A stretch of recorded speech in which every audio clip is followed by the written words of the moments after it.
Buongiorno, ben ritrovati con Focus TG. Una clamorosa svolta nel giallo dell'uccisione del 25enne che era stato trovato cadavere in un campo a Mira. Ad ucciderlo sarebbe stato un vigile urbano. Vediamo il titolo del Gazzettino, è un vigile urbano, il killer di Sergiu Tarna, è rientrato dalla Spagna, il papà lo ha lasciato tra i campi dove è stato catturato. Questo è l'assassino che sarebbe stato catturato nei campi del veneziano. Il procuratore Ancillotto ha detto in una conferenza stampa: ha avuto un complice, è stata una esecuzione, e vi daremo tutti i particolari in un collegamento in diretta con Ilaria Marchiori tra qualche minuto.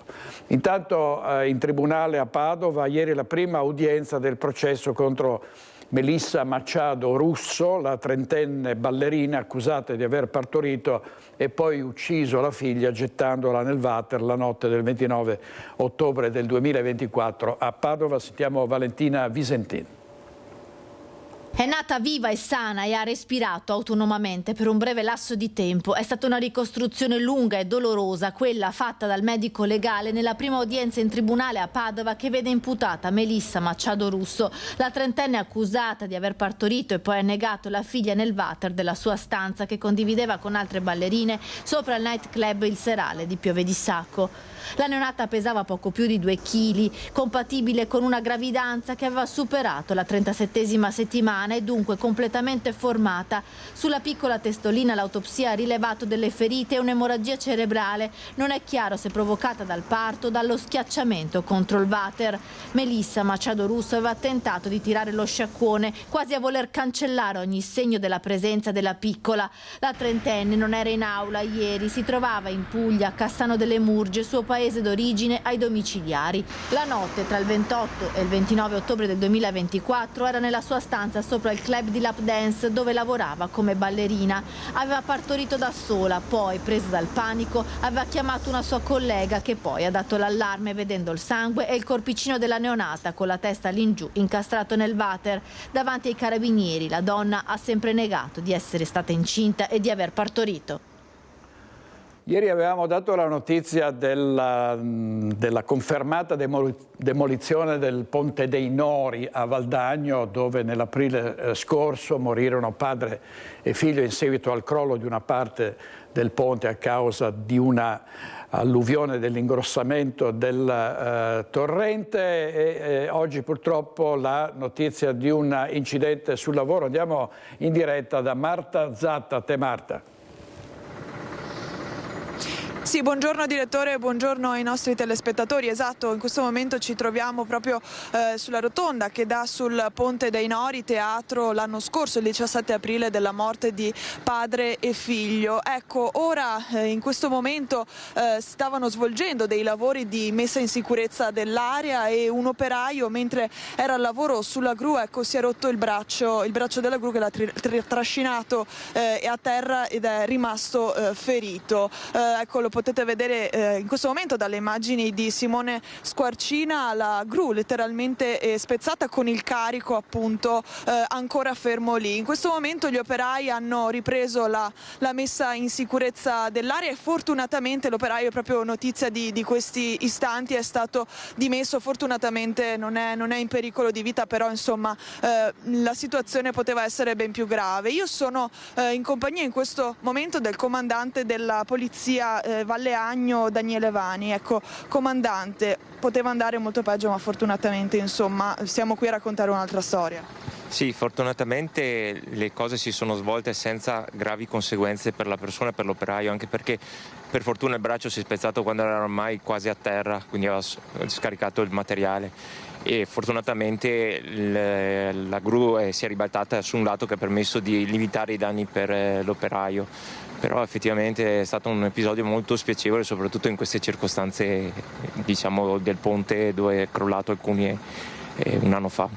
Ecco, noi appunto eravamo fatalità anche qui ieri sul posto per raccontare il fatto che adesso il ponte dovrà essere completamente demolito e l'area messa in sicurezza. Comunque adesso i lavori insomma procederanno, dovrà essere messa in sicurezza l'area che comunque lo vediamo anche in questo momento, centinaia e centinaia di macchine passano in tutte le ore. Sì, l'area è stata messa già in sicurezza, riaperta al traffico da alcuni mesi in modo tale da permettere di riprendere la circolazione. Stanno procedendo celermente i lavori da parte dell'amministrazione con le ditte che sono state coinvolte per permettere ai pedoni di poter passare, in quanto prima il ponte che è crollato permetteva ai pedoni di transitare da una parte all'altra. Adesso stanno realizzando i marciapiedi e quindi tutto sta procedendo in maniera più celere possibile. Speriamo che non ci siano più intoppi.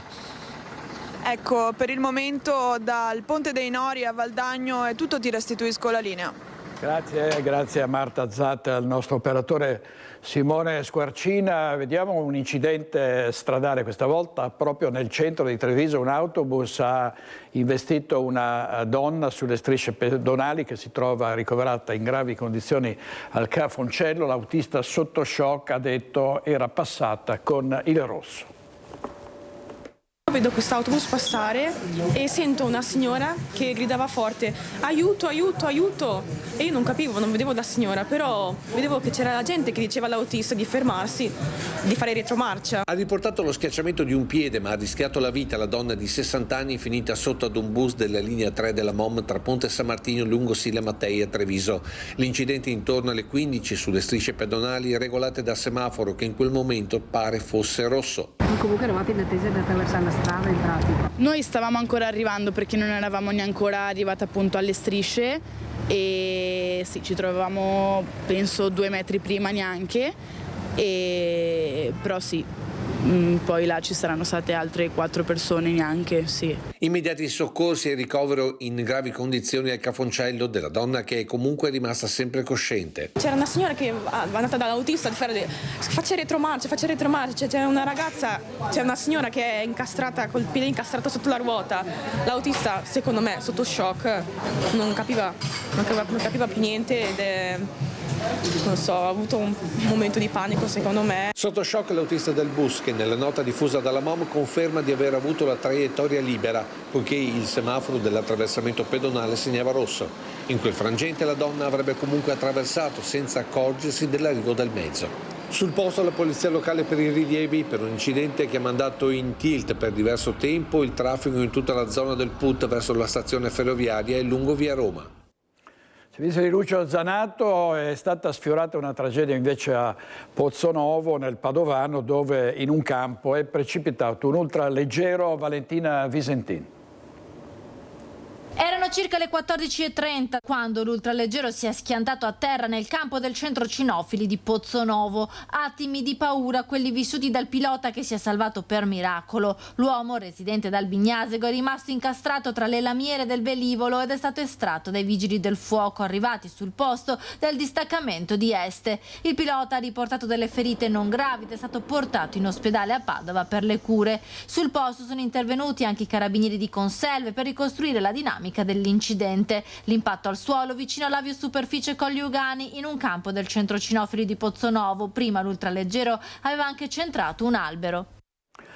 La clamorosa svolta nel giallo del 25enne che era stato trovato cadavere in un campo con una ferita alla testa a Mira. Sarebbe stato un vigile urbano ad ucciderlo. Andiamo subito in diretta da Ilaria Marchiori. A te Ilaria. Sì, buongiorno direttore, buongiorno ai nostri telespettatori. Si tratta infatti di Riccardo Salvagni, un agente della polizia locale in servizio a Venezia che sarebbe il presunto assassino, uno dei principali indagati nell'omicidio di Sergio Tarna, il barman 25enne che è stato ucciso nella notte tra il 30 e il 31 dicembre scorso, in particolare tra le 2 e le 3. Si è conclusa da poco la conferenza stampa qui in procura procura con appunto il procuratore generale vicario Ancillotto e il generale del comando provinciale dei Carabinieri Aquilio per fornire alcuni dettagli su quelle che sono state le ultime ore di vita della vittima, del barman 25enne, ma anche su come siano arrivati a Salvagno. Ebbene, è andata più o meno così. La sera del 30 dicembre scorso Sergio, dopo aver staccato dal lavoro, è uscito, insomma, è andato con alcuni amici per poi evidentemente concludere quella che era la sua serata in un bar della zona di Chirignago. A quel punto sembrerebbe che all'uscita sia stato proprio prelevato e fatto salire in un'auto e da lì poi arrivato a Mira, nella zona dei campi di Malcontenta, dove poi è stato trovato il suo corpo. È stato appunto portato nel carcere di Santa Maria Maggiore, questo agente appunto in servizio alla Polizia Locale di Venezia, però non sarebbe l'unica persona. Al momento lui è stato preso, ma se ne sta cercando almeno un'altra. Questo perché dalle immagini delle telecamere di videosorveglianza si è visto che c'era almeno un'altra persona. È stato un lavoro certosino quello degli investigatori in questi giorni, che hanno scandagliato la zona, sentito familiari, amici, parenti e soprattutto analizzato tantissime immagini di telecamere di videosorveglianza sia nella zona tra Mira e Malcontenta sia in quella di Mestre e fondamentalmente una volta che hanno individuato il presunto assassino si è scoperto che era già fuggito. Dove era andato? Era andato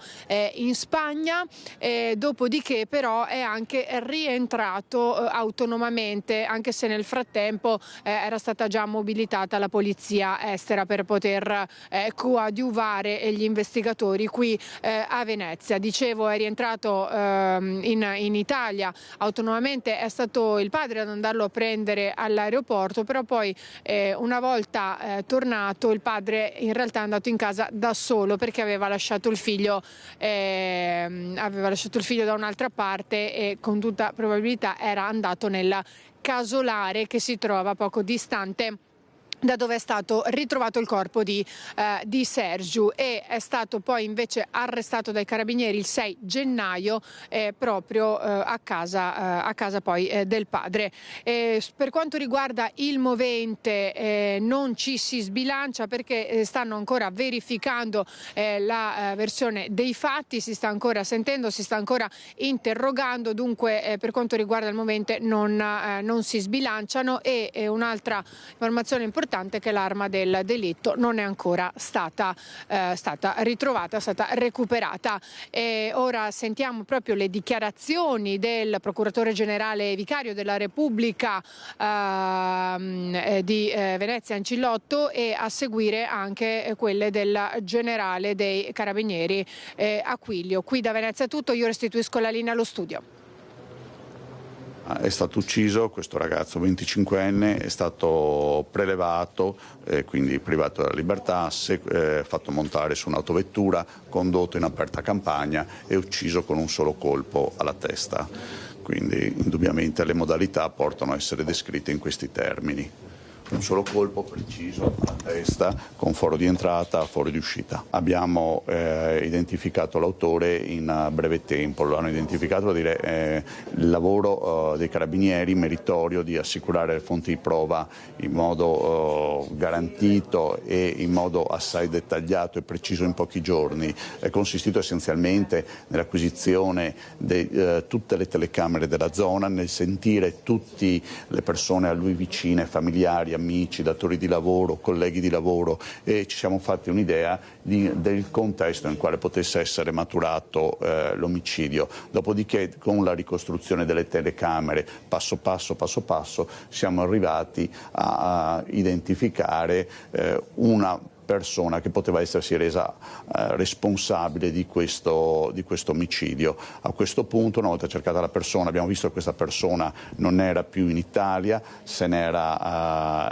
allontanata, non si era più recata sul luogo di lavoro, si era recata all'estero, e questo, unitamente ad altri elementi, ci ha portato a concludere che fosse l'autore dell'omicidio. Però voi pensate ci sia qualcun altro?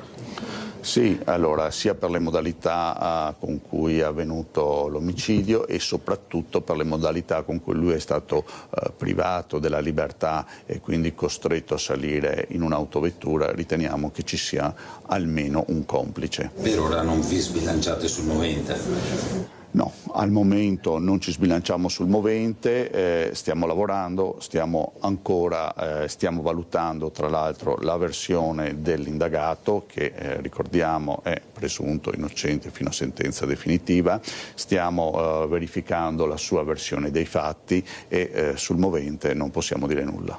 È un agente della Polizia Municipale che dopo la vicenda non si è più recato al lavoro in servizio. A un certo punto dell'indagine abbiamo ritenuto che fosse rientrato, però pensando che noi ci fossimo in qualche modo disposti intorno alla sua abitazione, si era nascosto nei campi di notte. Quella è una zona molto buia. È stato necessario fare un approfondito rastrellamento anche attraverso visori, camere termiche e quant'altro, tanto che lui poi si è visto costretto a convergere verso la sua abitazione per trovare rifugio, e lì lo abbiamo assicurato alla giustizia.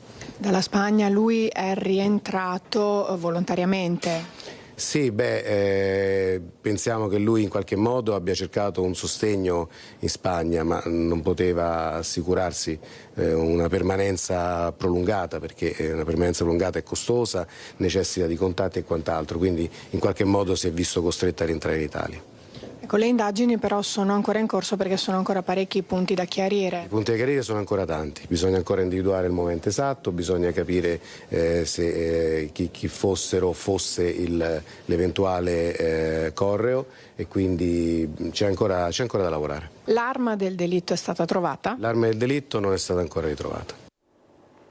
Grazie ai nostri inviati Ilaria Marchiori e Sandro Ponchio per la parte tecnica. Vediamo anche il titolo del Corriere del Veneto, perché mostra il volto del presunto assassino, questo vigile urbano che si chiama Riccardo Salvagno, classe 1985, in forza alla polizia locale di Venezia. La fuga in Spagna, il blitz con i droni, il PM, è stata un'esecuzione, come avete sentito, dal collegamento con Ilaria Marchiori. Oggi in regia ci sono Francesco Ceronna e Andrea Basso, e adesso andiamo a vedere un altro giallo risolto, quello di Mira, ancora aperto quello di Rosà, dove è scomparso da giorni un ingegnere, il paladino della lotta agli autovelox. Andiamo in diretta da Nancy Galdi. A te Nancy. Galdi, a te Nancy. Sì, buongiorno direttore, siamo a Rosà, sul posto dove è sparito da alcuni giorni l'ingegnere Antonio Menegon, precisamente da venerdì 2 gennaio. Come vedete alle mie spalle i vigili del fuoco impegnati nella ricerca, ma purtroppo non ci sono ancora novità. Ieri abbiamo sentito la sorella, adesso mandiamo in onda l'intervista. Noi l'abbiamo visto l'ultima volta il 29 ed era come sempre, l'Antonio di sempre, insomma non avevamo motivi di pensare che dopo pochi giorni succedesse quello che è successo.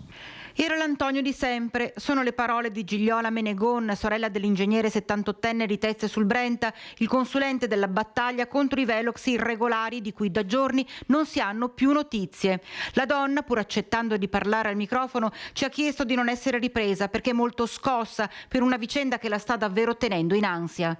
Non sappiamo neanche quando, ma anche effettivamente è stato il 2, il 3, non lo sappiamo. Noi non abbiamo notizie, ho sentito i carabinieri, chiaramente loro stanno facendo tutte le loro indagini, tutti gli accertamenti, so che stanno lavorando alacremente, insomma. Il turbamento cresce anche a seguito del messaggio inquietante che il fratello, impegnato in numerose indagini in tutta Italia, anche a fianco delle procure, avrebbe scritto sul suo profilo LinkedIn, dove si legge: «Oggi sono stanco, non per rassegnazione, ma per una stanchezza costruita nel tempo da assenza di risposte. Per me è tempo di andare». Parole che pesano come macigni cui Gigliola Menegon cerca di dare un senso. Nulla è escluso. Subito abbiamo pensato al peggio. Certo. Però di andare potrebbe anche dire me ne vado. Io spero che sia questa, insomma noi speriamo come familiari che questa sia la ragione. Non voglio neanche pensare ad altre possibilità molto più serie, molto più nefaste, insomma, ecco. Certo è che magari si può lanciare proprio un appello a chiunque possa averlo visto. Certo, chiunque abbia notizie, di contattare i carabinieri. Se suo fratello in qualche maniera stesse vedendo questi tanti messaggi che vengono lanciati, lei cosa si sentirebbe di dire? Beh, almeno se lui può, almeno di dire: lasciatemi in pace, sto bene, lasciatemi che mi prenda il mio tempo, ecco, basterebbe sapere che sta bene e che non ci siano altre motivazioni molto più inquietanti, ecco. Ecco, sì, non c'è ancora nessuna traccia del 78enne, un professionista stimato, un uomo molto conosciuto in tutta Italia per le sue consulenze tecniche sugli autovelox e le battaglie legali contro quelli ritenuti irregolari. In questi giorni lo si cerca dappertutto fra le campagne di Rosà e Tezze sul Brenta, ma di lui appunto finora nessun segnale. E allora la domanda è inevitabile: qualcuno poteva voler male ad Antonio Menegon? Si è allontanato volontariamente oppure è stato ucciso? C'è tutta una serie di elementi che fanno crescere i dubbi. Innanzitutto ha lasciato sulla scrivania del suo ufficio tutti gli effetti personali, quindi il cellulare, il portafoglio, le chiavi del furgone con cui si muoveva. Poi c'è anche un precedente: qualche mese fa avevano dato fuoco alla sua auto parcheggiata proprio qui vicino alla sua galleria d'arte. Certo è che proprio lui aveva contribuito al sequestro di decine di autovelox ritenuti non omologati, una questione delicata che va a toccare diversi interessi economici e amministrativi rilevanti. Dunque sì, una figura molto esposta, e questo è di sicuro un giallo a piena regola. Oggi la famiglia non si dà pace, come dicevo, non ci sono novità, le indagini proseguono e fino a quando non verrà ritrovato ogni pista rimane aperta. Ovviamente chiunque l'avesse visto è chiamato a contattare le forze dell'ordine. Ed è tutto da Rosà. Direttore, le restituisco la linea. Grazie Nancy Galdi, al nostro operatore Andrea Benetti. L'intervista alla sorella dell'ingegnere scomparso era di Vanessa Banzato. Vediamo adesso il caso di Azzurra Breda, la dodicenne di Sant'Angelo di Piove di Sacco, che è morta per una polmonite fulminante l'ultimo giorno dell'anno. 3 dottoresse sono indagate per omicidio colposo. Chiara Gaiani. La pediatra di famiglia, una specializzanda di 33 anni, una strutturata del pronto soccorso pediatrico dell'azienda ospedaliera di Padova. Sono 3 le persone iscritte nel registro degli indagati nel fascicolo per omicidio colposo aperto dalla Procura di Padova sulla morte di Azzurra Breda. 12 anni, la ragazza che viveva con la famiglia a Sant'Angelo di Piove di Sacco è morta la mattina dell'ultimo giorno dell'anno dopo essere stata ricoverata nella terapia intensiva dell'ospedale di Padova dalla sera prima. Polmonite fulminante, questa è la causa presunta di una morte che ha gettato nello sconforto la famiglia di Azzurra Breda e un'intera dell'intera comunità. Azzurra Breda aveva contratto quella che sembrava un'influenza. La febbre era salita e per questo i genitori avevano contattato la pediatra di famiglia che li aveva rassicurati con indicazioni telefoniche. Preoccupata, la famiglia si era rivolta una prima volta al pronto soccorso pediatrico. Dopo la visita, Azzurra era stata dimessa.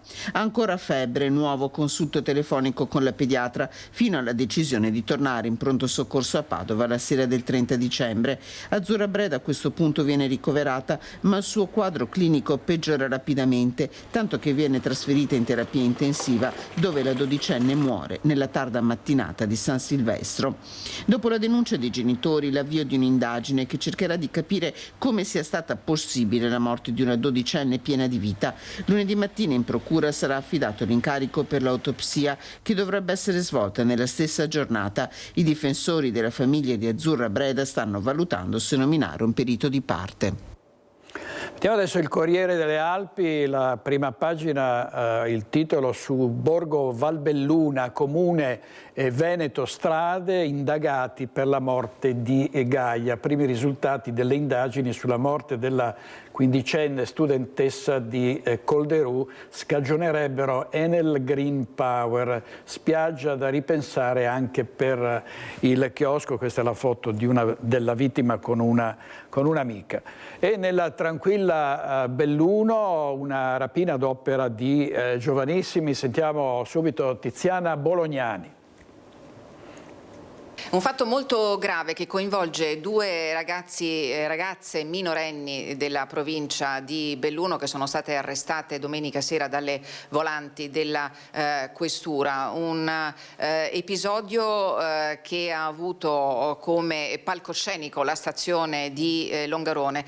Queste due ragazze minorenni si sono accanite con forza brandendo un piccone da cantiere e contro le vetrine della stazione e poi contro le vetrine del bar della stazione. All'interno di questo bar naturalmente le ragazze hanno tentato di fare incetta di tabacchi e anche di liquori, ma l'allarme ha fatto arrivare immediatamente il titolare dell'esercizio commerciale. Nel frattempo, in men che non si dica, sono arrivate anche le pattuglie della volante, una colluttazione con il titolare al quale le ragazze si sono opposte lanciandogli i vetri addosso ai vetri delle vetrine e poi ancora spruzzando lo spray, quello che si utilizza normalmente per le pulizie di casa, nella fattispecie per pulire il bancone. Lo vedete al mio fianco il questore di Belluno Roberto Della Rocca e la commissario capo delle volanti della questura di Belluno Sofia Pierini. Io partirei subito dalla dottoressa Pierini perché oltre alla ricostruzione di questo grave fatto a Longarone domenica sera questo fatto fa emergere anche un dato insolito. È la prima volta che vengono arrestate due ragazze minorenni, perlomeno da quando lei ricopre questo incarico. Sì, io sono la dirigente delle volanti della questura di Belluno da settembre 2024 ed è il primo arresto che riguarda due persone di minori di età. Il fatto è ovviamente grave, come lei ha spiegato poco fa. Si tratta di una vera e propria tentata rapina attuata in modalità estremamente violente. Questo è un dato che ci fa riflettere, perché un giovane che infrange la legge non sta solo commettendo un reato, ma sta comunque mettendo potenzialmente un'ipoteca sul proprio futuro, precludendosi potenzialmente concorsi di lavoro e altre opportunità. I fatti sono gravi, si sono svolti la sera del 4, queste ragazze hanno infranto una serie di vetrine, sono entrate all'interno del bar della stazione e hanno tentato di asportare pacchetti di sigarette e bottiglie di liquori. Il proprietario, allarmato dall'allarme, scusate il gioco di parole, è arrivato subito sul posto. Le ragazze hanno iniziato a tirare al suo indirizzo schegge di vetro per poi spruzzarli sul volto ripetutamente il liquido per la pulizia del bancone. Sono prontamente giunti gli agenti delle volanti che le hanno tratte in arresto, le hanno sottoposte a perquisizione e nello zaino di una delle due è stato rinvenuto all'esito della perquisizione un pugnale di 34 centimetri, di cui 21 di sola lama.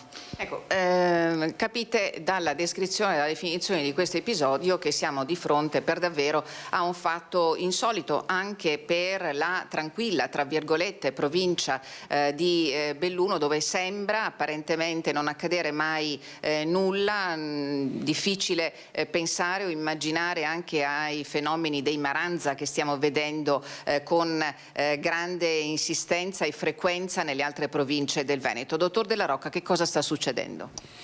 Ma quello che mi preoccupa in questo episodio è sicuramente la dinamica, la durata e la violenza con cui è stato commesso, perché quello che percepiamo, perché ovviamente i colleghi hanno parlato con queste ragazze, emerge una scarsa percezione del rischio e una poca consapevolezza delle conseguenze delle azioni che loro compiono. Su questo dobbiamo lavorare in maniera, come sempre abbiamo fatto, con un approccio integrato, educativo e preventivo. Ecco perché lei dice non dobbiamo puntare il dito. Assolutamente, sarebbe un errore, anche perché non c'è nella realtà bellunese, che conosciamo molto bene, una disorganizzazione sociale, scolastica, assolutamente non è nemmeno questo il caso. Però la riflessione del mondo adulto dobbiamo sicuramente farla, cioè nelle scuole noi stiamo andando, l'anno scorso abbiamo incontrato oltre 600 studenti di ogni ordine e grado e in quei casi là loro sono particolarmente attenti e partecipativi. Probabilmente questo non basta, serve un'integrazione multiattoriale in cui la scuola, la famiglia soprattutto e le istituzioni devono remare dalla stessa parte. Ecco, l'ultimo appunto che facciamo su questa vicenda, della quale naturalmente vi parleremo ampiamente, documentando anche tutto quello che è accaduto domenica sera, è che le due ragazze sono state arrestate, che ieri si è svolta l'udienza di convalida e il giudice della procura dei minori ha confermato la misura, pur se le ragazze sono di fatto in libertà. È tutto.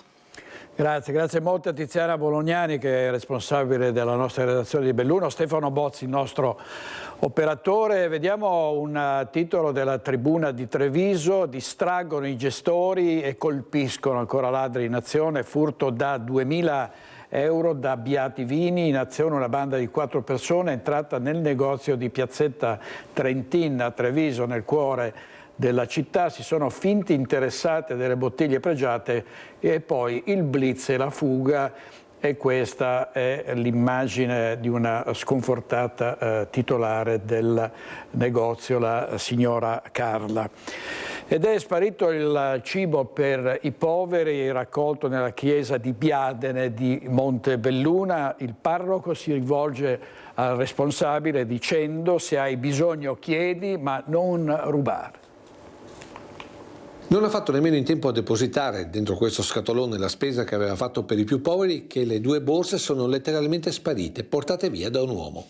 Protagonista una parrocchiana della chiesa di Biadene di Montebelluna per un fatto accaduto qualche giorno fa e alla quale non è restato altro che raccontare tutto al parroco Don Davide Frassetto, che innanzitutto, in relazione proprio alla situazione, lancia un messaggio ai parrocchiani. E spero che non ci scoraggiamo di fronte a qualche episodio così che magari nell'immediato non aiuta. Intanto lo scatolone servirà solo di rappresentanza e a garanzia dei benefattori i prossimi generi alimentari saranno depositati in canonica.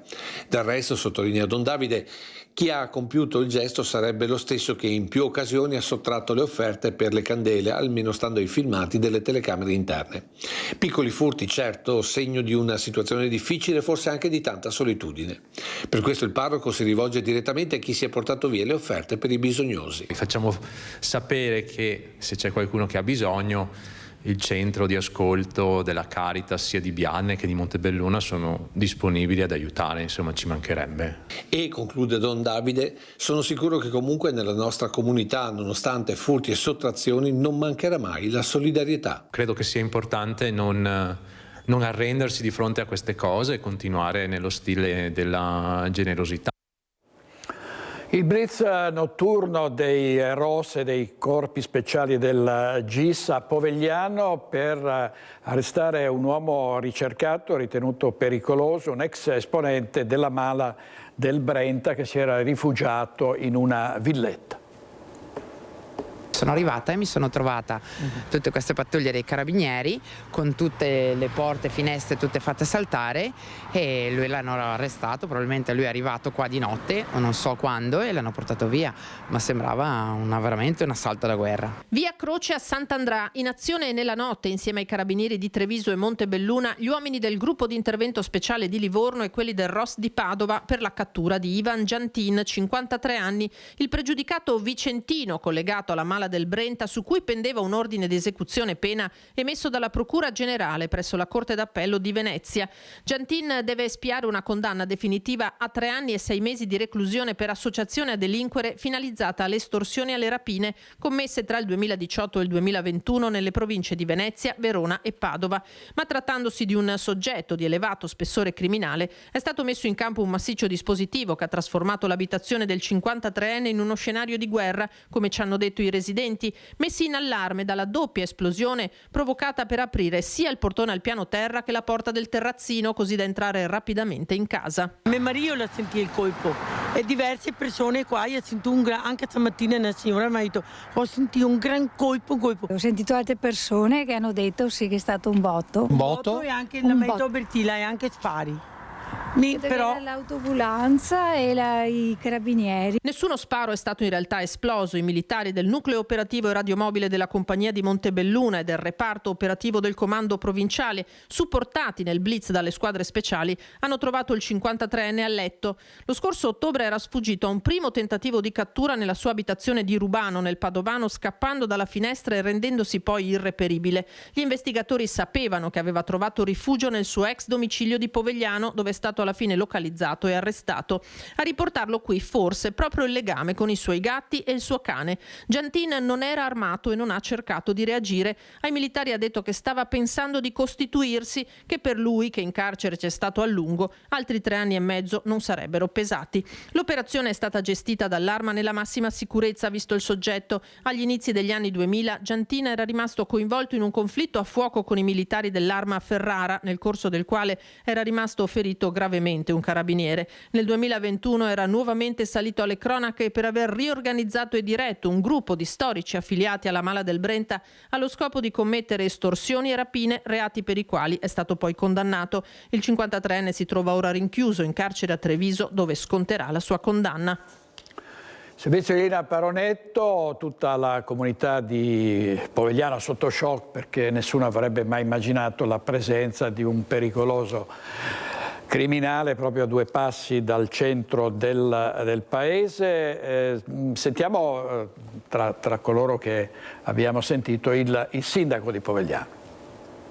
Ci siamo svegliati con una situazione un po', come dire, anomala, e subito i cittadini mi hanno segnalato il blitz notturno. I vicini che erano stati svegliati durante la notte sono effettivamente, non dico ancora, ma hanno avuto una situazione di shock e non sono più riusciti a dormire fino al mattino dopo, e effettivamente è stata una sorpresa un po' per tutti, è stata anche perché ci sono state delle microesplosioni per far saltare i portoni, come di usanza in queste situazioni, e quindi una situazione abbastanza rocambolesca. Sicuramente è stata una sorpresa che ci ha lasciato un po' con la bocca aperta, come si suol dire, però per fortuna ringrazio le forze dell'ordine, anzi faccio i complimenti per l'attività di intelligence e le ringrazio per l'intervento che è stato fatto.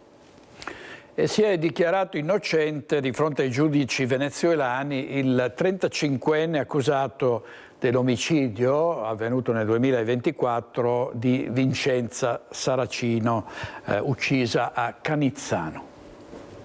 Si è professato innocente, respingendo l'accusa di essere un omicida. Luigi Nasato, il 35enne a processo in Venezuela per la morte della 50enne Vincenza Saracino, uccisa con 5 coltellate e trovata senza vita in un casolare abbandonato a Canizzano il 2 luglio del 2024. Nel corso dell'ultima udienza, Nasato ha dichiarato di fronte alla Corte di non essere un assassino. Ha dunque ribadito la posizione tenuta fin dall'inizio, sostenendo di essere estraneo al delitto e di esserne ingiustamente incolpato. Di riscontro, l'impianto accusatorio della procura è solido, un elemento per tutti il DNA del 35enne trovato sotto le unghie della donna e sulla sua bicicletta. Ma sull'intero iter giudiziario pesano anche le mutate condizioni politiche nel paese sudamericano in preda all'incertezza a più livelli. Nasato era stato arrestato alla fine di quell'estate dall'Interpol non lontano da Caracas. Nel marzo di un anno fa il rifiuto delle autorità locali di estradarlo in Italia, avendo lui la doppia nazionalità italiana e venezuelana.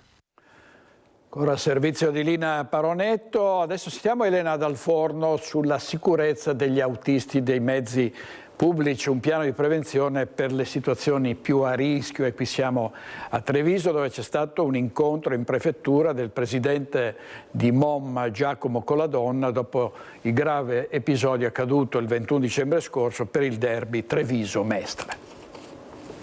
Sono trascorse più di 2 settimane dal grave episodio che ha visto coinvolto un autista della MOM dopo il derby calcistico Treviso-Mestre, nel quale l'autista condusse alla stazione il bus dei tifosi mestrini, nonostante le aggressioni di questi ultimi e i tentati assalti dall'esterno di quelli trevigiani.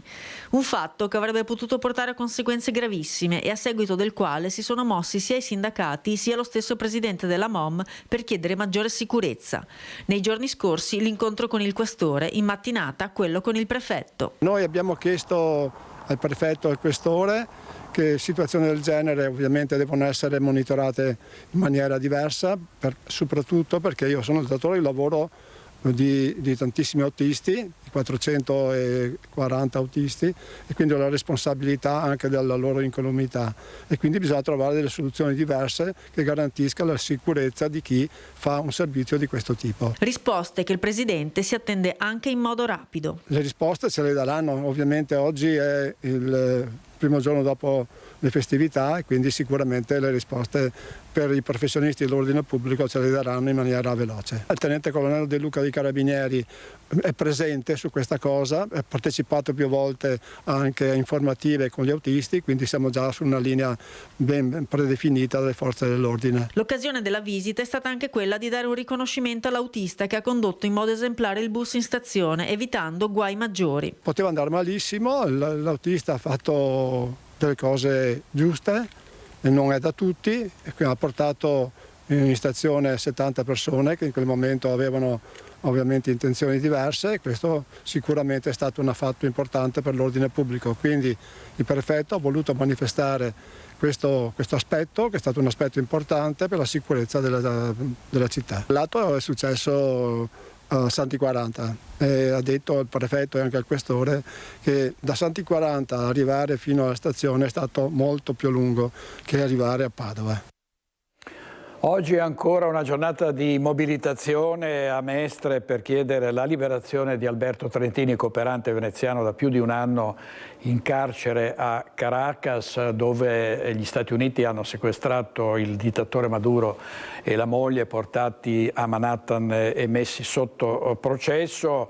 Trentini è ancora in prigione, quindi si spera che ci sia finalmente una svolta. Vediamo. Chiediamo a tutti di rispettare la consegna del silenzio indicata da Palazzo Chigi ed evitare qualunque strumentalizzazione, perché ogni parola sbagliata potrebbe compromettere la liberazione di Alberto. Ringraziamo tutti per la comprensione e la solidarietà di questi momenti. Attraverso una nota dell'avvocato Alessandra Ballerini, la famiglia Trentini chiede rispetto massimo e silenzio, specificando che sono giornate di angoscia e speranza, nell'auspicio di poter al più presto riabbracciare il loro caro, il cooperante veneziano originario del Lido di Venezia, Alberto Trentini, detenuto da oltre un anno in Venezuela dal 15 novembre 2024, senza alcuna accusa formale. Intanto la mobilitazione di piazza continua spontanea, dai centri sociali ai coordinamenti studenteschi, dal laboratorio Pandora al Partito Democratico. Giovedì alle ore 18 in via Palazzo a Mestre la mobilitazione chiederà la democrazia e un intervento urgente per riportare a casa il cooperante del Lido. Imprigionato a Caracas, il coordinatore nazionale di Articolo 21 Giuseppe Giulietti, giornalista veneziano, è sempre al fianco della famiglia anche in questi momenti. Maduro, un dittatore intollerabile e insopportabile, è stato bloccato. Ma adesso a noi interessa la sorte dei detenuti, migliaia di detenuti, e tra questi non dimentichiamolo mai Alberto Trentini, il cooperante veneziano da mesi e mesi fermo nel carcere. Prudenza, silenzio e preghiera per i genitori di Alberto che nel giorno dell'Epifania, come ogni domenica, hanno partecipato con intensità, dignità e discrezione alla Santa Messa officiata da Don Renato Mazzuia, in cui si è pregato anche per la liberazione di Alberto. Sono ore preoccupanti, angoscianti, anche a casa Trentini, perché non sanno quello che potrà accadere di momento in momento e arrivano notizie contraddittorie. Noi possiamo fare una sola cosa, continuare a chiedere la liberazione di Alberto e abbracciare fortissimamente, proprio in questo momento, mamma Armanda e papà Ezio. E ieri sera il servizio era di Lorenzo Maier, ieri sera a Focus abbiamo parlato dell'assalto deciso da Donald Trump al Venezuela, il sequestro di Maduro, e poi anche la volontà del capo della Casa Bianca di conquistare la Groenlandia, anche qui forse con la forza, ma altrimenti con la trattativa da businessman, proprio ha detto Trump a un certo punto, a questo punto la voglio comprare. Ne abbiamo parlato ieri sera tra gli ospiti il professor Enzo Siviero, rettore dell'Università e Campus. Sentiamo. Ha in mente una sola cosa, fare soldi, per sé e per l'America. Per l'America perché altrimenti non viene rieletto, e per sé perché ce l'ha nel sangue. Non ci dimentichiamo che lui ha fatto i soldi fottendo le persone, cioè lui ha alcune bancarotte nella sua storia che sono molto chiare, però la bancarotta in America è tollerata e non è considerata un'onta negativa perché la libera concorrenza fa anche questo.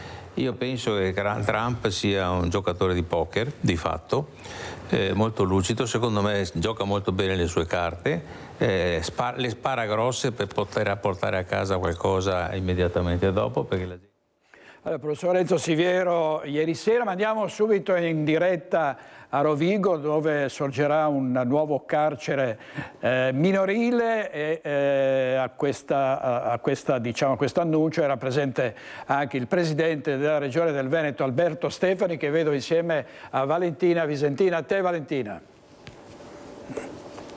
Sì, buongiorno direttore, ci troviamo all'interno delle stanze del nuovo istituto penitenziario minorile di Rovigo, che verrà dedicato ad Antonio Vivaldi, come ha appena annunciato il sottosegretario alla giustizia Andrea Ostellari. 31 i posti disponibili all'interno, verranno accolti i ragazzi che saranno trasferiti dal carcere Santa Mona di Treviso in questa nuova struttura che dovrebbe essere operativa verso il periodo di Pasqua. Ma il grande annuncio l'ha fatto il presidente della Regione Veneto, Alberto Stefani, che è qui con noi in diretta, perché la Regione si sta muovendo per aprire quanto prima anche un istituto di recupero giovanile ad alto impatto sanitario.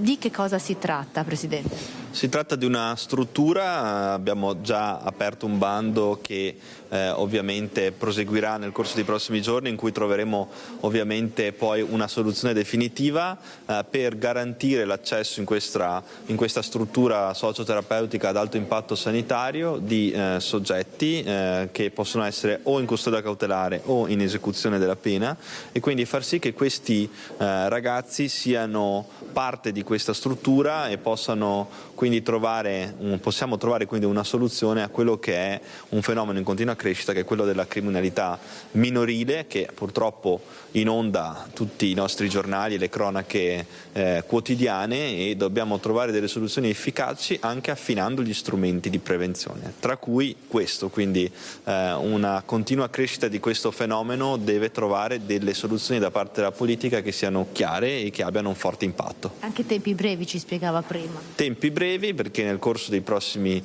6 mesi adotteremo già in questi giorni le soluzioni per concludere il prima possibile questa operazione, e entro 6 mesi contiamo di inaugurare questa realtà, e quindi voglio anche ringraziare tutti coloro che si stanno mettendo a disposizione, perché c'è bisogno di essere flessibili, quindi di adottare strumenti e metodi a una società che sta cambiando, e siccome questo è un fenomeno increscioso che tra l'altro è in continuo aumento nei nostri territori, c'è bisogno di trovare delle soluzioni concrete. Questa è una soluzione concreta, la Regione per il 60% finanzia questo progetto insieme al 40% al Ministero della Giustizia. Grazie Presidente, la linea può tornare allo studio. Se mi senti, volevo intanto salutare il Presidente Stefani e chiedergli un po' un bilancio della situazione di questo inizio di legislatura, che ha visto una regione molto attiva, pronta ad affrontare problemi seri come appunto le carceri, i giovani, la sanità, il sociale, insomma, no? Un primo bilancio di questa prima fase. Di questi primi mesi, di questa prima fase da Presidente con una regione che abbiamo visto molto attiva e molto anche determinata a mettere in campo soluzioni concrete in breve tempo, soprattutto nel sociale, come ha dimostrato insomma le sue dichiarazioni, i suoi primi atti da Presidente. Sì, abbiamo iniziato mettendo al centro il sociale e la sanità, in modo tale che sia un sociale e una sanità sempre più territoriale. Ovviamente serve un lavoro importante, ma abbiamo già iniziato a farlo, abbiamo lanciato l'iniziativa degli assistenti di quartiere, degli assistenti domiciliari, che si metteranno in relazione di integrazione con quella che sarà una sanità basata anche sulle case di comunità territoriali, che deve farsi sempre più territoriale e anche sempre più implementata dalla tecnologia e dagli strumenti tecnologici a disposizione del nostro territorio. Oltre a questo, ovviamente stiamo programmando una serie di iniziative sia di carattere infrastrutturale sia di carattere imprenditoriale che nel corso dei prossimi giorni presenteremo e che saranno parte integrante di questa sfida che ovviamente ha a che fare con un Veneto che ha voglia di guardare avanti, ha voglia di guardare al futuro, ha voglia di guardare al mondo dell'innovazione, perché poi questa sarà una cifra importante del nostro territorio, e nei prossimi giorni ci rivedremo per poter presentare altre iniziative importanti per il nostro territorio e per la nostra regione. Un caro saluto anche al direttore e ovviamente a tutti i telespettatori di Focus. Ecco, allora la linea col saluto del Presidente, la linea può tornare allo studio. Grazie molte al Presidente Alberto Stefani, e andiamo avanti, anzi dobbiamo tornare in diretta a Rosà dal nostro operatore Andrea Benetti e da Nancy Galdi, perché potrebbero esserci novità sulla scomparsa dell'ingegnere paladino degli anti-autovelox. A te, Nancy. Sì, direttore, ci siamo avvicinati, da qui si vedono meglio i mezzi dei vigili del fuoco. Come vedete anche il soccorso speleo subacqueo, i sub probabilmente stanno scandagliando delle vasche, essendoci la striscia bianca e rossa, forse qui dietro c'è una cisterna. Abbiamo appena visto, tra l'altro pochi minuti fa, i carabinieri andarsene, segno che questi sono momenti importanti per la ricerca dell'ingegnere Antonio Menegon. I nuovi aggiornamenti ovviamente li comunicheremo nel TG di questa sera, ed è tutto da Rosà. Grazie a Nancy Galdi e Andrea Benetti. C'è anche ovviamente la pista del possibile incidente quando ci sono scomparse così improvvise ed inspiegabili. E intanto il 31 dicembre ha chiuso i battenti il centro di accoglienza migranti di Onè di Fonte. Molte le persone che hanno bussato alla porta del sindaco per chiedere una sistemazione, un carico economico e di lavoro che ha messo in forte difficoltà il comune e tutti gli altri comuni in cui queste strutture vengono chiuse, con tutti questi migranti che poi si ritrovano all'addiaccio nelle zone circostanti.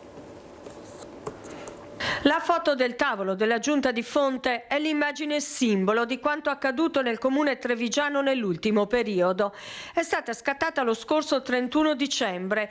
Colori, disegni, qualche biscotto per i bambini del centro di accoglienza straordinaria di via San Nicolò, che quel giorno è stato chiuso definitivamente dopo anni di polemiche e scontri politici. Sul tavolo della giunta quel giorno abbiamo dovuto accogliere un paio di famiglie con dei bambini minori che avevano cessato la loro possibilità di stare all'interno del CAS. È stata data comunicazione che non avevano più titolo di stare dentro, e i servizi sociali sono attivati subito.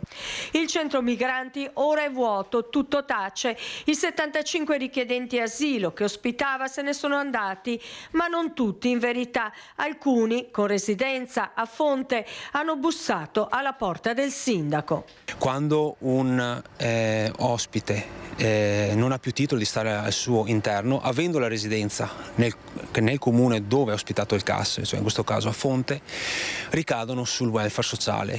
Abbiamo avuto diversi casi dove di fatto mamme con bambini fragili, disabili, non potendo sostenersi autonomamente, si sono ritrovati a doversi affacciare alla nostra porta. E quindi questo da solo non ce l'avrei mai fatta, perché si parla davvero di spese. Una comunità di mamma per bambino, dico sempre, sono 90 euro circa al giorno per minore, e per maggiorenni sono 45 euro al giorno. Moltiplicatelo per il numero di giorni che ci sono in un anno e viene fuori una cifra che supera, per noi è stata superiore ai 200.000 euro.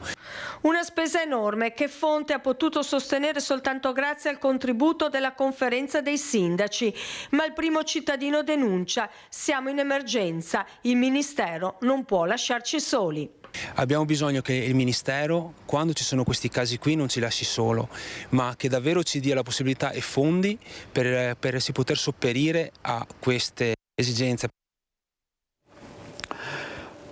Andiamo avanti con la politica regionale. Ieri sera a Focus abbiamo parlato a lungo del manifesto di Luca Zaia per un nuovo centrodestra liberale più moderato, che si concentri sui problemi, come sta dimostrando il nuovo presidente Alberto Stefani. Vediamo uno dei tanti titoli che sono usciti in questi giorni: gelo della destra sul manifesto di Zaia per una svolta liberale. Fratelli d'Italia sottolinea: il leader c'è già ed è Meloni. Ieri sera in studio c'erano Roberto Marcato, collegato anche Alberto Villanova, che ha parlato polemicamente dell'esclusione di tutti i cosiddetti zaiani. Sentiamo. Faccio fatica a capire che il Presidente Zaia, nel momento preciso in cui dice io da Presidente del Consiglio non voterò alcun provvedimento perché voglio essere una figura super partes, contestualmente lancia un manifesto politico. Non capisco, se vuoi essere super partes non lanci un manifesto politico. La notizia sarebbe stata le modalità, e cioè questo è il mio manifesto, domani mattina, che sono un membro autorevole del federale, della Lega, porto questi manifesti, li trasformo in punti programmatici, li metto ai voti in federale. Fine vita, autonomia, insomma tutto quello che lui ha enunciato, e lo porto al federale perché diventino punti cardini statutari della Lega. Se no a cosa servono? Servono per attirare l'attenzione. Questo sì, vuole essere il leader del centrodestra, deve esercitare il potere che ha. Non deve fare, se questa è la sua intenzione. Per questo io non credo che lui voglia fare né il leader del centrodestra, né il capo corrente della Lega, né il segretario della Lega. Non vuole fare nulla di tutto ciò.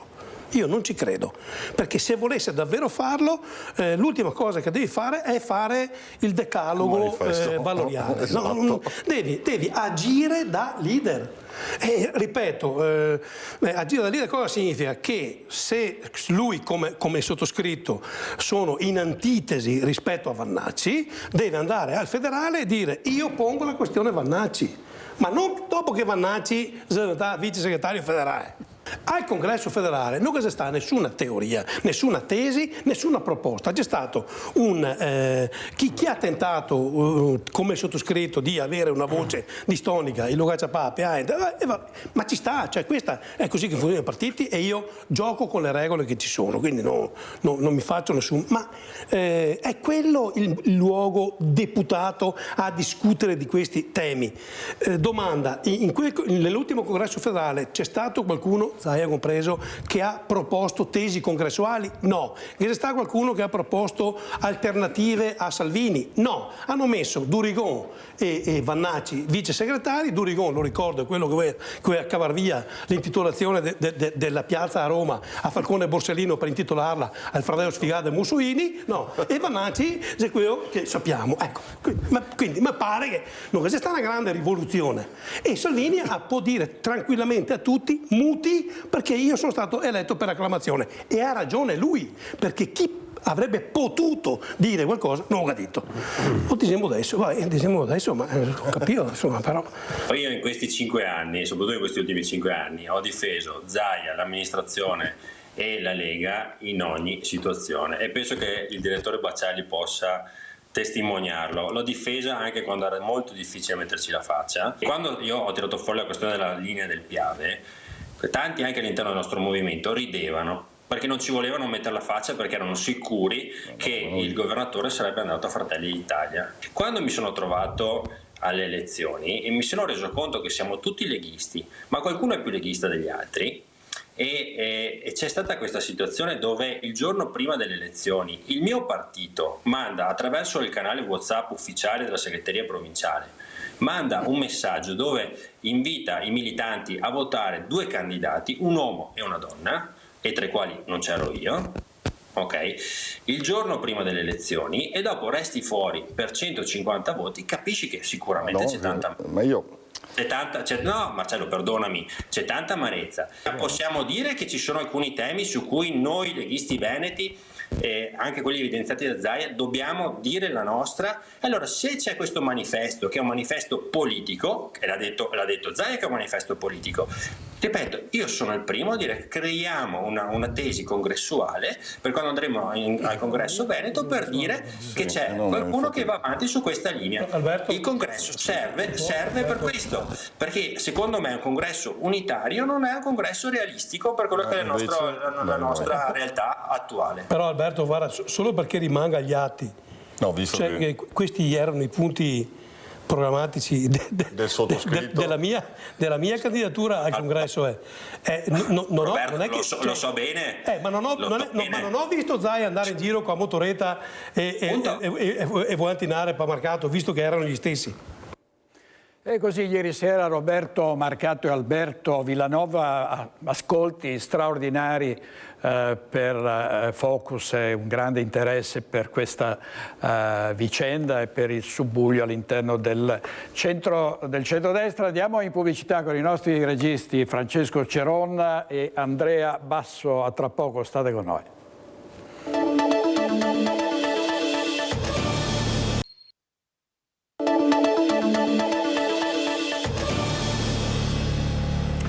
A Treviso il processo ai vertici di Veneto Banca per bancarotta fraudolenta. Andiamo subito da Daniela Sizia e Nicoletta Rizzetto. A te, Daniela. Buongiorno direttore, buongiorno anche ai telespettatori. Sì, qua siamo proprio in attesa, ormai mancano pochi minuti per quella che è una sentenza importante, un atto conclusivo per la bancarotta di Veneto Banca, atto conclusivo fra le udienze della banca dell'ex popolare di Montebelluna. 10 sono gli imputati, 8 per 8 è stato richiesto il rinvio a giudizio da parte dell'accusa, 2 invece hanno chiesto il rito abbreviato, e si tratta di Francesco Favotto e di Romeo Feltrin, mentre tra le persone che potrebbero andare a processo c'è ovviamente Vincenzo Consoli, ex amministratore delegato prima e direttore generale poi. Per quanto riguarda invece i 2 per cui sarà pronunciata la sentenza, il pubblico ministero aveva chiesto 2 anni e 2 mesi per uno, 2 anni e 8 mesi per l'altro. Ora ovviamente attesa lunga, perché doveva rientrare il giudice intorno a mezzogiorno, invece ancora non è rientrato in corte d'assise, lo stiamo aspettando, potrebbe arrivare a momenti, e per cui sarà da capire, direttore, se in 8 andranno dunque a processo anche per bancarotta, e per i 2 invece terminerà con una sentenza di condanna o meno. Attesi minuti davvero difficili. Qua di imputati c'è soltanto Favotto, gli altri invece non sono solo rappresentati dai loro avvocati. Per molti avvocati dicevano, insomma, questa attesa troppo lunga ci fa sperare, ci fa pensare per il peggio, però ovviamente bisognerà attendere ora il giudice e capire che cosa accadrà. Dunque direttore, davvero qua dal Tribunale è tutto. Appena avremo la sentenza ti chiederemo nuovamente la linea. Grazie Daniela Sizia, al nostro operatore Nicoletta Rizzetto. Una tragedia per migliaia di risparmiatori veneti, quella del crack delle banche popolari di Vicenza e Veneto Banca, con davvero un mare di persone che hanno perso tutto quello che avevano investito e che ovviamente andrebbero ristorate, soltanto una minima parte è stata finora in qualche modo risarcita. Restiamo a Treviso, dove c'è stato un duro faccia a faccia tra l'amministrazione e il nuovo gestore dei parcheggi, che promette di sistemare tutte le criticità, oltre ad aumentare il personale per dare risposte alle richieste dei cittadini. Insieme all'assessore De Checchi abbiamo incontrato i vertici dell'azienda, li abbiamo richiamati su quella che deve essere la qualità del servizio, sulla disponibilità degli orari, soprattutto consapevoli che magari i primi giorni del rinnovo degli abbonamenti ci sarebbe stato più afflusso, però abbiamo avuto garanzie sull'incremento degli orari e sull'implemento anche del personale, e soprattutto nelle prossime settimane verranno ripristinati le numerazioni dei parcheggi mancanti, così come la sostituzione di tutte le colonnine come previsto dal contratto. L'inizio per il nuovo gestore della sosta non è stato certo dei migliori, tra colonnine non funzionanti, app che non permetteva i pagamenti, uffici chiusi e caos rinnovo dei contratti. Il sindaco ha voluto prendere in mano la situazione e confrontarsi con SIS, che ha promesso di rimediare ad ogni mancanza. Duro il faccia a faccia in mattinata in una videochiamata dai toni anche accesi. Siamo partiti con il piede sbagliato, però la volontà di entrambi francamente è quello di recuperare, quindi se ci sono stati dei disservizi per i cittadini sono il primo a scusarmi, l'obiettivo è che non succeda più. Serve ancora tempo comunque per l'adeguamento dell'app e del pagamento composto carta di credito, e serviranno un paio di mesi per sostituire tutte le colonnine. E mi preme sottolineare che il mancato funzionamento di alcune colonnine riguardava 5 colonnine su 52, quindi è vero che c'è stato un problema al sistema, è altrettanto vero che riguardava 5 colonnine e non la totalità del sistema. Anche da questo punto di vista, una volta completato tutto l'iter, le colonnine verranno tutte sostituite. Infine la questione tariffaria. I residenti abbonati del centro che hanno pagato una cifra superiore è perché hanno scelto il pagamento mensile. Abbiamo lavorato su più fasce. L'abbonamento semestrale e annuale, che è quello utilizzato dalla quasi totalità dei residenti, è rimasto invariato. C'è stato un leggero aumento per chi invece utilizza la modalità mensile o bimensile, quindi voglio dire abbiamo fatto una scelta su scala temporale più lunga proprio per favorire i residenti. 6 mesi e un anno la tariffa è rimasta invariata. Sentiamo ancora il sindaco di Treviso Mario Conte e anche il presidente del Treviso Calcio sul futuro dello stadio tennis. Se la squadra andrà in Serie C serviranno investimenti adeguati. Ancora Elena Dal Forno. Come amministrazione saremo certamente al fianco della società in questa prima fase per adeguare la struttura per quelle che sono le esigenze della Serie C, e dopo insieme alla società siamo anche pronti a valutare dei progetti ancora più ambiziosi. Si parla di uno studio di fattibilità legato a una nuova struttura sportiva, quindi noi certamente siamo interessati a questo progetto, certamente vogliamo essere protagonisti insieme al Presidente Bottere e alla società, perché l'idea di creare una nuova struttura che magari possa essere anche una struttura polivalente certamente serve alla città, serve al calcio. Facendo tutti gli scongiuri del caso, il prossimo anno il Treviso Calcio potrebbe trovarsi in Serie C, una serie professionistica che richiede investimenti ai quali la società e l'amministrazione stanno già pensando, camminando di pari passo. Si parla di 1 milione di euro per lo stadio tennis, ma anche di uno studio di fattibilità che potrebbe portare alla costruzione di un impianto polifunzionale, ma in tempi più lunghi. Quindi gli interventi sullo stadio attuale andranno pianificati. Sì, si interverrà sicuramente sul tennis, perché anche nell'ipotesi in cui lo studio di fattibilità poi sia anche realizzabile, le tempistiche non sono compatibili certamente nell'arco di un'estate, quindi ci vorrà qualche stagione, quindi il Treviso Calcio dovrà giocare in una struttura che sia da un punto di vista normativo adeguato alla categoria. Ripeto, innanzitutto facciamo gli scongiuri e speriamo di salire, però ci faremo sicuramente trovare pronti. Il prossimo prossimo passo è incontrare la società con l'elenco delle lavorazioni e capire cosa è disponibile fare la società e come deve intervenire il Comune. Comunque noi ci siamo già sentiti telefonicamente con il Presidente Bottere, c'è massima sintonia su quelli che sono gli obiettivi futuri.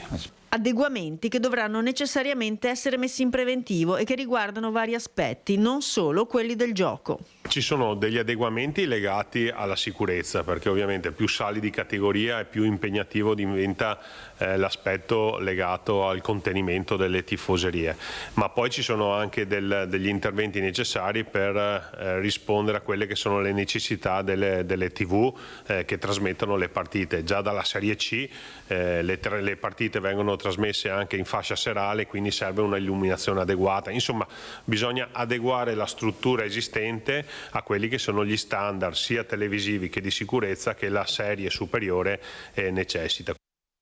Così il sindaco di Treviso, Mario Conte, sullo stadio Tenni. Invece sentiamo sul sogno del teatro, un sogno dei bassanesi, il sindaco di Bassano del Grappa, Nicola Finco. Solo un sogno, almeno per il momento. La festa di San Bassiano si avvicina, ma le buone notizie sul fronte teatro sono ancora molto lontane. Niente da fare dunque, i soldi non ci sono e il sindaco Nicola Finco non ha nessuna intenzione di indebitare il comune per realizzare il sogno dei bassanesi. Il teatro resta per il momento ancora un sogno nel cassetto, in quanto parliamo sempre di cifre molto importanti che superano i 15 milioni di euro, cifre che al momento l'amministrazione non ha a disposizione, e quindi o troviamo importanti finanziamenti negli enti superiori, quindi Regione e lo Stato, e una parte di finanziamenti importanti anche da privati, altrimenti ad oggi è impossibile realizzare un'opera del genere, pena indebitare il comune fortemente per i prossimi 20-25 anni. Ma vista la situazione del sociale, viste le tante emergenze che quotidianamente dobbiamo affrontare, oggi non me la sento di indebitare il comune. Non abbiamo abbandonato l'idea, quindi se si presenterà l'occasione e la possibilità di ottenere finanziamenti, siamo pronti a sederci ad un tavolo con tutte le realtà che lo vorranno per trovare la soluzione migliore.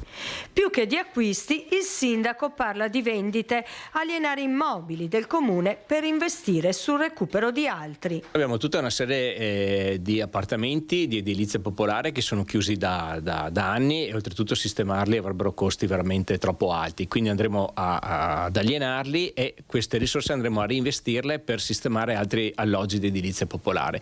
E poi abbiamo inserito Palazzo Agostinelli, è un palazzo chiuso da più di 6 anni che non può avere una destinazione di tipo museale, e quindi oltretutto in pieno centro storico e non più utile, diciamo, per quelle che sono le esigenze di un comune come il nostro.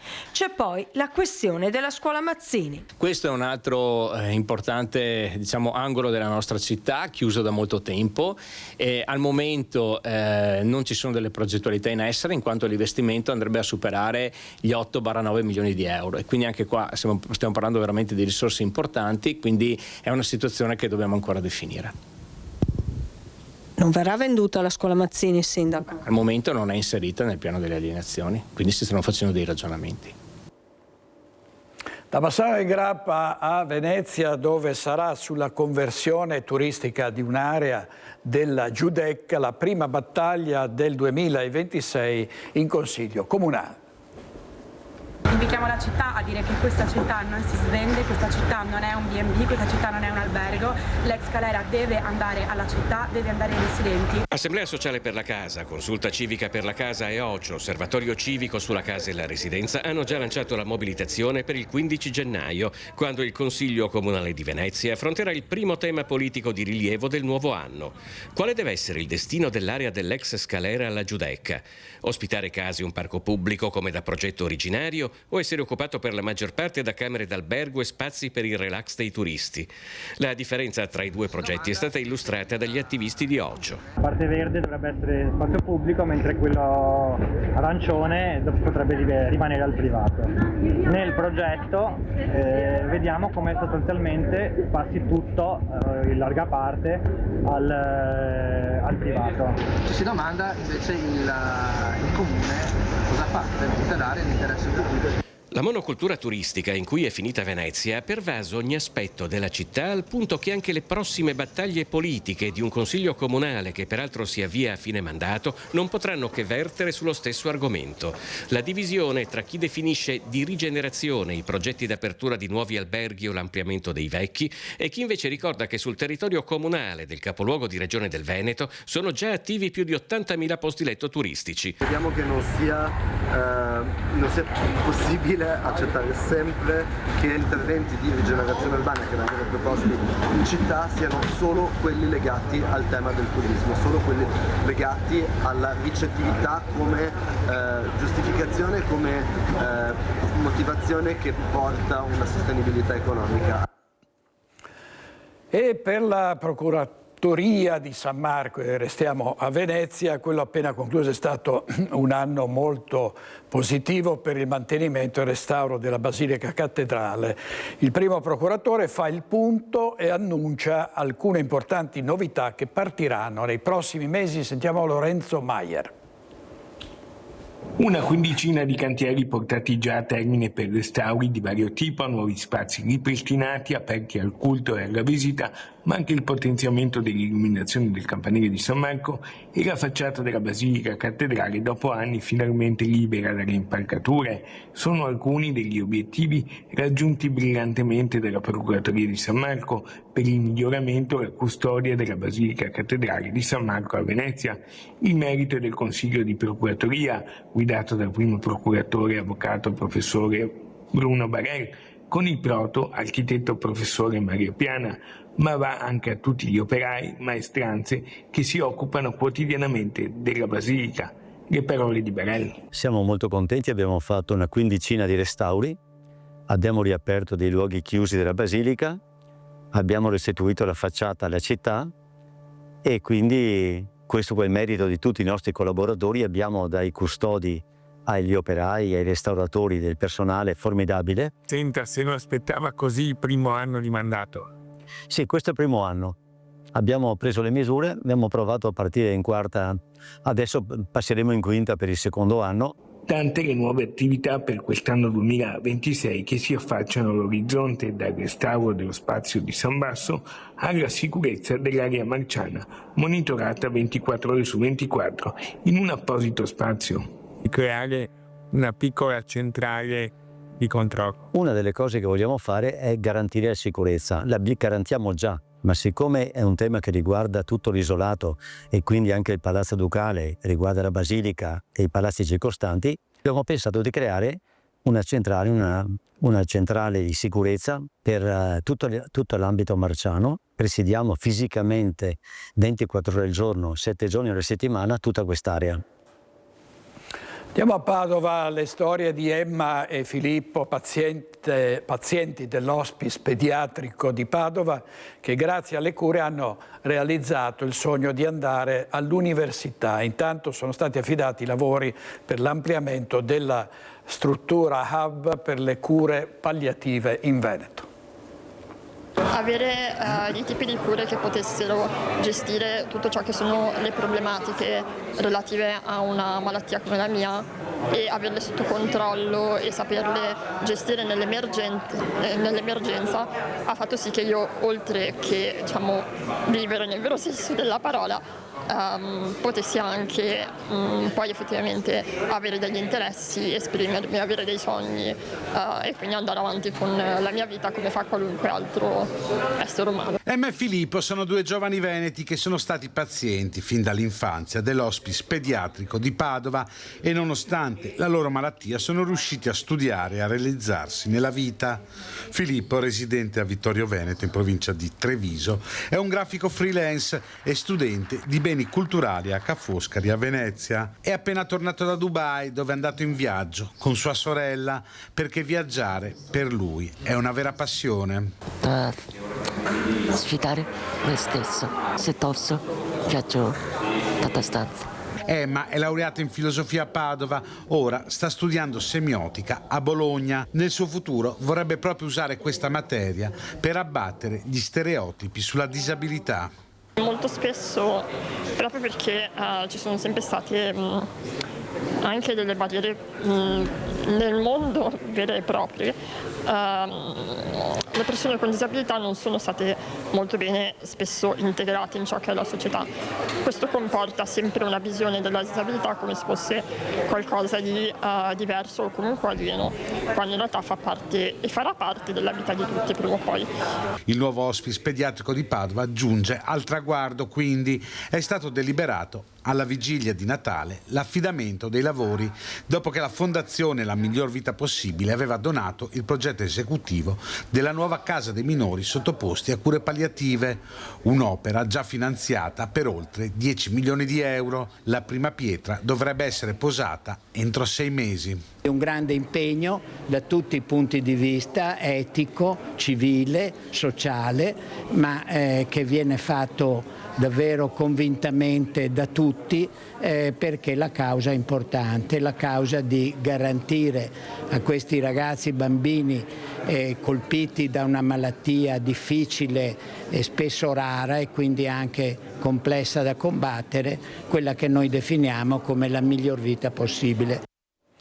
Servizio di Francesco Rattai della nostra redazione di Padova. Andiamo in pubblicità, torniamo subito.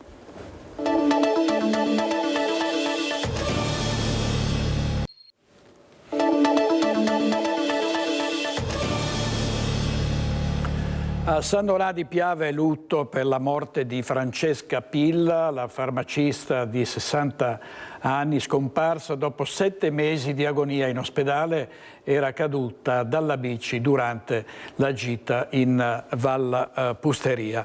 E nella chiesa di Biadene l'omaggio a Serena Zaia, che si è spenta l'ultimo giorno del 2025 a 41 anni dopo una lunga battaglia contro il cancro. Propongo qui un tuo pensiero, una tua richiesta perché lo Stato, la legge, arrivi a prevedere una maggior tutela delle persone metastatiche. Crediamo che il nostro bel paese possa arrivare anche a questa forma di protezione. Questa è la richiesta di Serena Zaia, letta dal parroco Don Davide Frassetto nel giorno dei suoi funerali, iniziati con queste parole nella chiesa di Biadene di Montebelluna. Serena si è aperta al dolore, alla vulnerabilità degli altri, non solo il suo, con amore, con amicizia, con compassione. Ed è questo il valore della sua vita ed è così che potrà continuare a vivere dentro a ciascuna delle persone che è qui oggi. Serena Zaia si è spenta l'ultimo giorno del 2025 a 41 anni dopo aver lottato a lungo con la malattia. E in tanti, oltre 300 i presenti, hanno voluto partecipare alle esequie officiate da Don Davide Frassetto. Riconosciamo il tanto ricevuto da te, l'energia, l'allegria della tua vita, la gioia nei tuoi occhi, del tuo sorriso, ci lasciano intravedere cosa ha voluto dire nella tua vita vivere. In prima fila il marito Antonio, i genitori Anna Maria e Giorgio, la sorella Margherita, mentre tra i banchi anche chi continua la sua lotta contro la malattia. Serena, sei punto di riferimento per tante donne che vivono o hanno vissuto la tua situazione. Messaggio di speranza per tutti. So di qualcuno che dice: mi basta leggere qualche pagina del libro di Serena e riprendo a vivere. C'è un mondo buono, di cui forse parliamo troppo poco.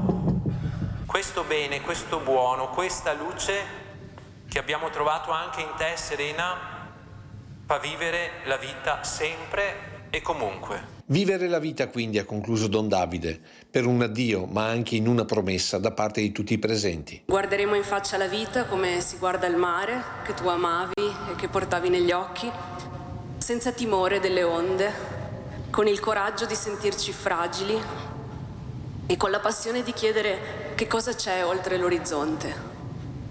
È questo che possiamo fare per te, Serena, è questo che faremo. Servizio di Lucio Zanato. E al Palazzo delle Contesse di Mel la mostra dedicata a Gustav Klimt, 9.000 biglietti staccati in 2 mesi. È andata oltre ogni aspettativa L'oro e l'anima, grafiche di Gustav Klimt. La mostra ospitata nel Palazzo delle Contesse a Mel. Alla chiusura, nel giorno dell'Epifania, il contatore dei visitatori ha superato quota 9.000 con arrivi da tutto il Veneto ma anche dall'estero, Stati Uniti e Slovenia. Un risultato importante non solo sul piano culturale ma anche su quello turistico e sociale. In 10 settimane di apertura la mostra ha coinvolto scolaresche di ogni ordine e grado, centri diurni e case di riposo con laboratori e visite dedicate. Un successo inaspettato ma sicuramente conclamato e che conferma Mel, il comune di Borgo Valbelluna e l'intera Valbelluna come centro e polo culturale dove le persone sanno che vengono a Mel per trovare il bello nell'arte e nella cultura. Un progetto costruito grazie all'impegno di volontari, associazioni e amministrazione comunale che ha portato benefici concreti al territorio. Il messaggio che parte da qui, oltre naturalmente il successo straordinario di affluenza da tutto il Veneto, è quello che anche nei borghi come Borgo Valbelluna appunto si può fare arte, si può fare cultura e questa cultura e quest'arte porta anche una ricaduta sul territorio. E il percorso non si ferma qui, il Palazzo delle Contesse è già pronto a ospitare una nuova rassegna. Siamo pronti ad accogliere il pubblico per la prossima mostra. Dal 28 febbraio al 10 maggio ospiteremo la mostra qui al Palazzo delle Contesse intitolata Il lavoro dipinto, un insieme di pittori a livello nazionale, una sessantina di opere in mostra e andranno a percorrere da metà Ottocento a metà del Novecento l'arte italiana. Qualche nome? Sironi, De Pisis, Guttuso, De Pero. Il lavoro dipinto sarà la seconda tappa del progetto Un viaggio nell'anima e nel lavoro, inserito nelle Olimpiadi Culturali di Milano Cortina 2026, un altro tassello per continuare a portare arte, cultura e valorizzazione del territorio nel cuore della Valbelluna. Servizio di Tiziana Bolognani. Gli ospiti di questa sera a Focus: Paolo Benvenu, Marco Brigo, Cesare Busetto, Valentina Dalla Corte, Arnaldo Pitton, Antonella Tocchetto e Massimo Venturato. A condurre in studio Ivano Tolettini. È tutto per oggi, grazie per averci seguito fin qui, grazie a Francesco Cerone e Andrea Basso, i nostri registi, buona giornata.